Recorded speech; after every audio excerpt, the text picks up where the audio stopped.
Thank you very much, Madam Speaker, and good afternoon, Bahamas and my parliamentary colleagues.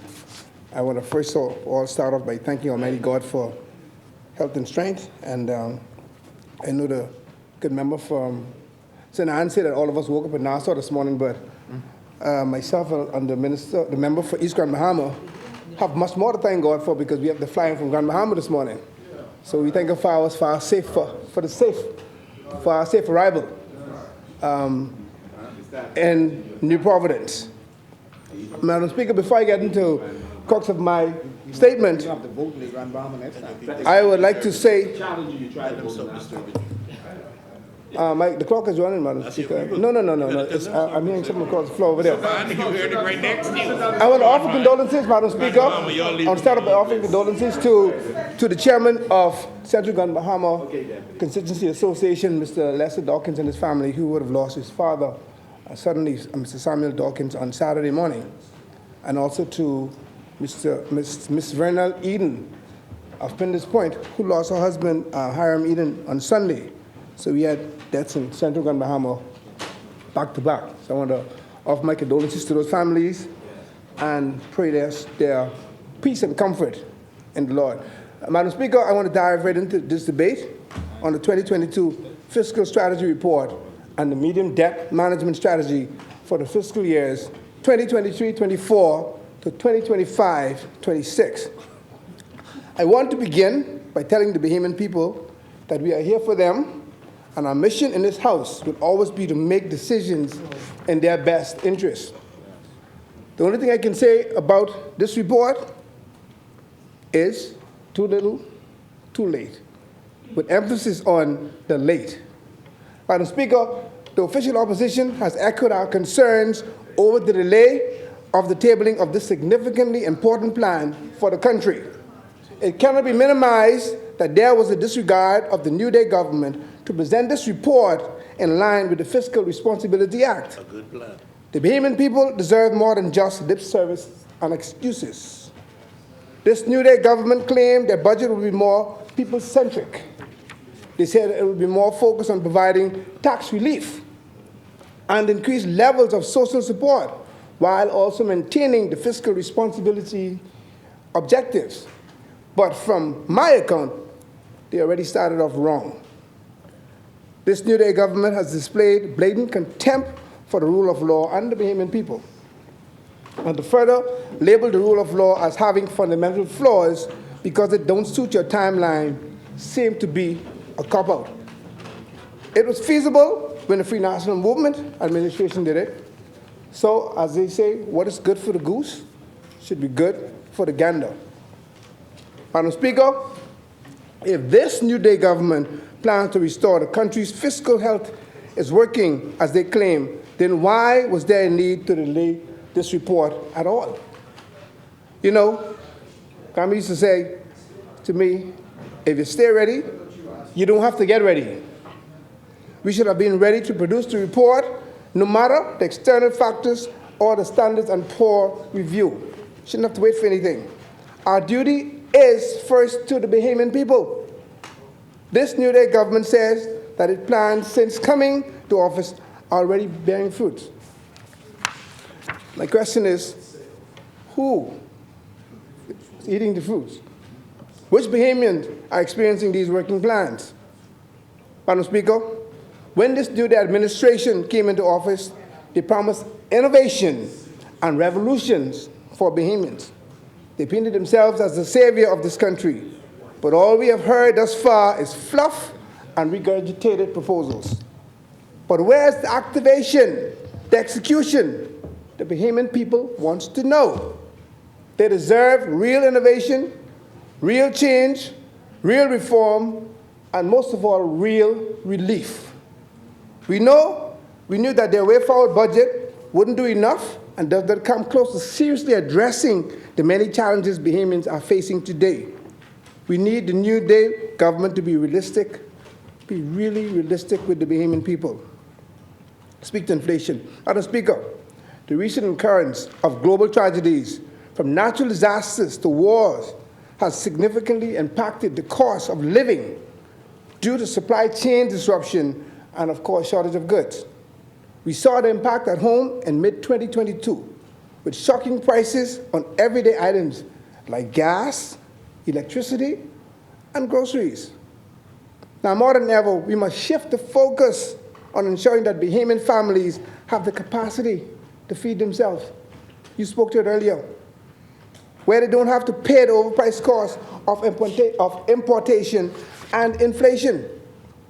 The New Day government said in their fiscal strategy that despite past efforts to improve local food security via initiatives such as backyard farming and increased farming and fishing grants, etc., domestic inflation still peaked at 6.23% in June 2022 and reflected a pass-through effect of elevated international prices. I hate to say, we told you, but even Blind Blake could see that this would happen. The official opposition warned this New Day government to be proactive more than once. It is the expectation that global oil, grain price levels, and commodity prices will remain elevated over the short term, and the hope is that it will lower in the medium term. But the Bahamian people do not have the luxury to wait. They need relief now. In fact, they needed it yesterday. Madam Speaker, I reiterate that we must take a serious position on lowering the exorbitant costs on importation, especially on our food consumption. We remain a net importer of the majority of items we consume locally, so inflationary levels continue to be sensitive to supply chain shortages.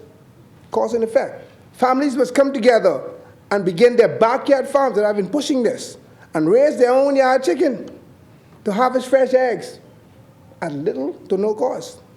These are serious times. Madam Speaker, I beg of this government to outline the plans for social services assistance, food security, and inflation protection for Bahamians in these increasingly hard times. What specific steps have been taken to mitigate the pending effects from the growing inflation? The Prime Minister had announced that he was working with shipping companies to lower the cost of freight to reduce the impact of higher food and import costs. Is that still a thing, or can Bahamians expect more big talks? What progress, if any, has been advanced in these efforts to curb those costs? Madam Speaker, even as recent statistics indicate a slight decline in the inflation rate towards the end of 2022, it remains a major concern for the world, especially countries like the Bahamas that rely so much on the outside world. During research, according to the Bahamas National Statistical Institute, or BNSI, there was a decrease reflected in the overall price of items purchased by the average consumer, our people, and categories such as transportation, furniture, and household items all recorded declines. On the other hand, the BNSI said that recreation and culture, along with miscellaneous goods and services, saw increases, including items like food, non-alcoholic beverages, restaurants, and hotels. All of these things we rely on for tourism, and more inflation on these specific items are a direct threat to our, as we say, bread and butter. It still remains unclear whether Bahamians and local consumers will see further increases in inflation before it starts to taper off.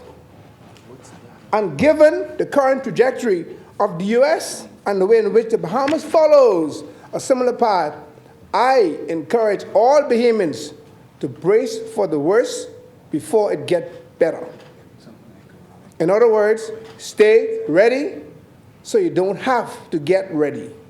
Madam Speaker, given the significant challenges we knew Bahamians would face post-Dorian and COVID, the previous FNM government implemented several things to relieve the stress of Bahamians, including removing VAT off certain items. We continue to agitate for the government to reverse this decision. It is the right thing to do. Now we have seen another alarm bell ringing with the pending VAT increase for health insurance that is expected to take effect April 1st. And this is no April Fool joke. We understand that the new rules will harm local healthcare providers. We asked the government where the stakeholders consulted. Is healthcare accessibility being threatened? It would be a shame to see the strides we made last week, right in here. So they don't agree. Last week, with the nurses.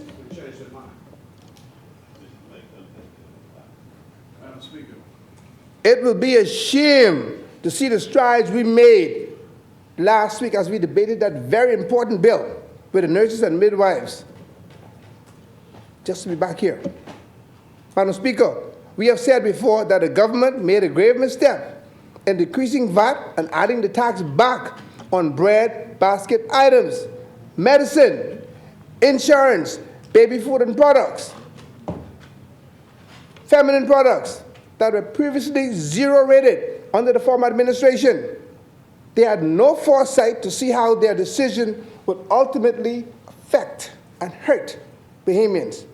I echoed opposition's demand that the government bring back the highly effective VAT holidays.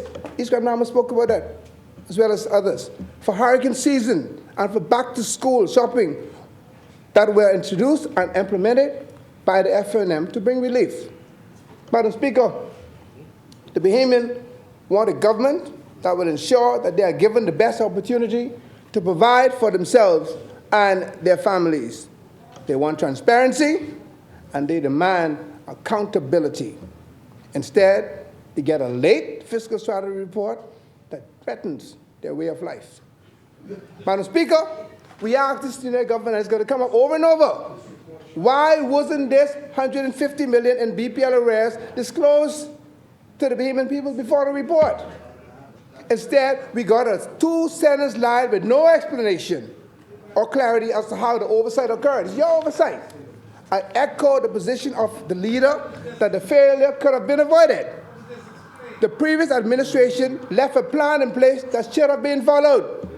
We now fear that this new discovery would mean consumers could see their fuel charge almost triple. I'm going to say this slowly. Is this the new day you spoke of? Is this the new day you spoke of? Because if it is, it's a dark day because most people's lights will be off. Madam Speaker, we demand that this new day government give a full accounting to the Bahamian people regarding this and all financial matters to BPF. Additionally, those responsible for this oversight must answer to the disservice of the Bahamian people. We have to emphasize this over and over. In the same light, we call on the government to explain how this new unbudgeted cost will be added to the debt management strategy. No, say it again. This has been a complete departure from the goals of the fiscal strategy and shows a lack of comprehensive debt management plan. It shows a lack of comprehension of a comprehensive plan. I reiterate, the Bahamian people want transparency and they demand accountability. Can't say that enough. Now, I want to touch on something before I close. As the shadow, thank you very much, Minister of Fiscal, Grand Bahama, for asking. I'm glad you asked.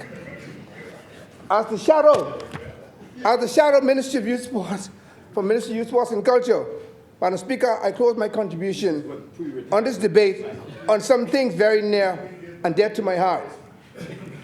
During my tenure in government, I was given the opportunity to wear multiple hats, including the substantive Minister of Youth, Sports, and Culture. Now, I'm wearing a black suit with a black tie.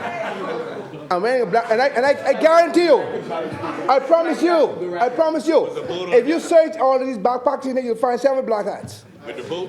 Yeah, and here, you'll probably find several black hats. I can leave it at that. With the boot on it? It was such an honor as a former athlete and a lover of sports to represent the interests of those athletes that I see myself in. I cannot continue to stress enough that youth, sports, and culture are three of the major fabrics of our Bahamian identity that require investment at the highest level. And before I go on, I want to offer special congratulations, and it's for all of us, to our Diamond Princess herself, Shawnee Miller-Weebo, who announced that she is expecting her first child with her husband. expecting something for all of us to celebrate. But, there's another conversation. Well, I saw the pictures. But there's another. They're expecting their first child. Yeah, they're expecting their first child. But there's their first child. But there's another, see, there's another conversation to be had. Yeah, because see, the citizenship law, I'll leave that for a later date, because we're celebrating. But when we think about it, we have two champions, one from his country, champion from our country. This baby may never wear the Bahamian flag because of our citizen law. So that's something we may need to look at. That's a potential champion. And because of our laws, she's married to someone who's not a Bahamian. Her child may never wear. It's a possibility. The child may never wear it. And chances are most of us we'd have children, so we know how that goes. But that's another conversation for another time. We know. Sure. The chair recognizes the honourable member for Vauxhall. Thank you for you. If the child is born in the Bahamas, the child is Bahamian. So that's number one. If the child is not born here, then the child, of course, takes the nationality of his parent, his father, or the place where the child was born. But the Minister for Citizenship, under Section 6.1 of the Constitution, can register any child as a citizen of the Bahamas. So what I've always said as the minister, when I was Minister for Citizenship, is that any child born in those circumstances, the mother should immediately apply for the child to be registered upon birth as a citizen of the Bahamas. And the policy of this government is to give them citizenship immediately. Thank you very much. I simply state that the possibility existed, but I appreciate you putting that on the floor. Appreciate this. We know indeed that the Bahamas have some of the most talented athletes in the world, and it's about time that we act like that. We still do not know the full level of injection this administration intends to put into the sporting industry, but we know the country is attracting major sporting events. I'll be expecting to see the Bahamas Games, as was announced when I was the minister on June 9, 2021. I want to put it out there. It was announced under this administration. Yes, thank you very much for continuing government, our continuous. The Carifta Track and Field Championship, the World Athletics Relays, and a host of other sporting events make their way to our beautiful Bahamian shore. The Bahamas and the Sports in Paradise initiative is great to diversify the tourism product. This is very encouraging. However, when we begin to take the global perspective, we must ask the question, are we prepared? I said earlier, Mama said if you're prepared, if you're ready, stay ready, you don't have to get ready. And based on what I've seen with our facilities, in particular the stadium, we do not look ready. The Carifta is less than 2 months away. The former administration undertook the process to carry out a comprehensive assessment of the stadium. Vet went out to tender, got a report to prepare that all of the work was done in preparation for the Bahamas Games. However, the Carifta Games is before the Bahamas Games. I just want to make sure, because when we had the Carifta here in 2013, we had it in the National Stadium. 2013 was the last time. So I'm hoping that when it returns, it's also in the National Stadium. Construction, in my view, should have started more than a year ago. Instead, this New Day government is rushing to get the job done. That should have already been completed or close to completion. Will the stadium be ready? And if not, what is the contingency plan? What do we have? I hope so, for our own sake. We must ensure, it's for all of us, we must ensure our athletes, spectators, and guests are kept safe. Because part of our report, when we did a walkabout, during my walkabout, I just avoided something from dropping in my head.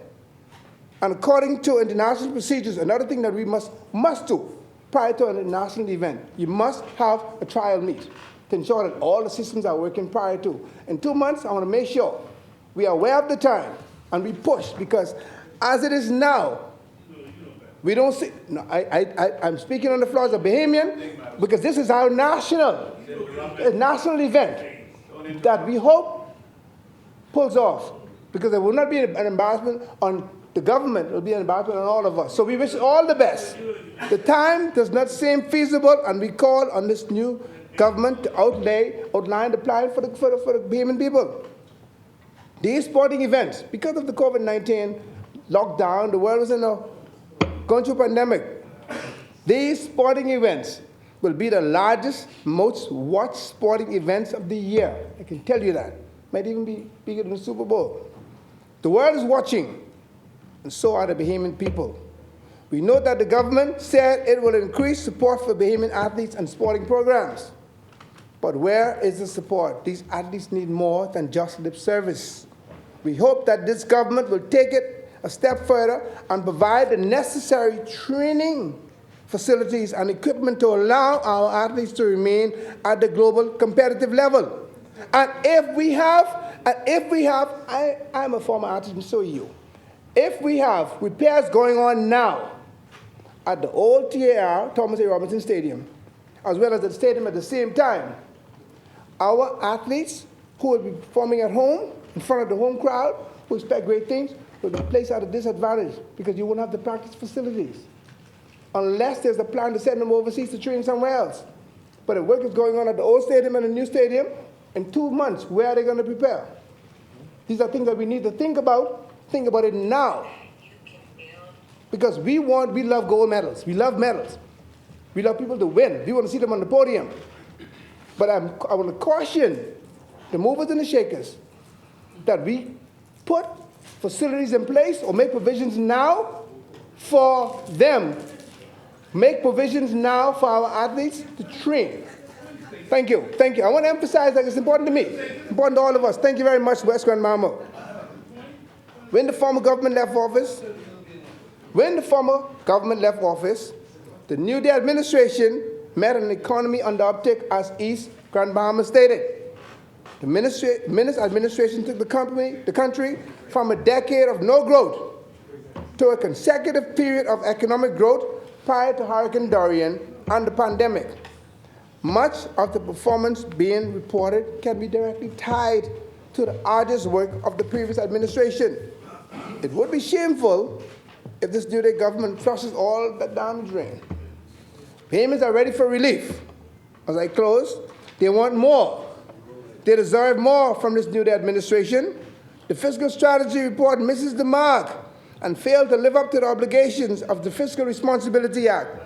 We want the administration to do well, because governments are continuous. The official opposition is always here to provide bipartisan support for this New Day government.